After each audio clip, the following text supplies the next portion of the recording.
বন্ধুরা, আগেই আমি তোমাদের কাছে প্রিমিক্স সাম্বারের রেসিপিটা শেয়ার করেছিলাম।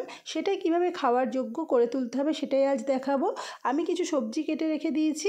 এবার আমি কড়াইতে সর্ষের তেল গরম করে পেঁয়াজটা দিয়ে দিলাম। পেঁয়াজটা কিছুক্ষণ নাড়াচাড়া করে আমি কেটে রাখা সবজিগুলো দিয়ে দিলাম। এখানে গাজর বা বেগুন, সিম, তারপরে কুমড়ো আর একটা সজনে ডাঁটা দিয়েছি। ঘরে থাকা যে কোনো সবজি দিয়ে কিন্তু ডালটা করা সম্ভব। এবার আমি এতে স্বাদমতো লবণ দিয়ে দিলাম। সেটা কিন্তু সবজির আন্দাজেই দিলাম, যেহেতু ডালে কিন্তু আমার আগে থেকে লবণটা দেওয়া আছে। এই ডালের রেসিপিটা তোমরা আগে দেওয়া আছে, সেখান থেকে দেখে নিও।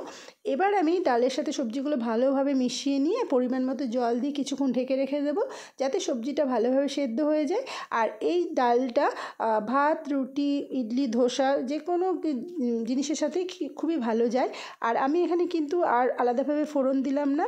তোমরা চাইলে সর্ষে, শুকনো লঙ্কার কারি পাতা ফোড়ন দিতে পারো।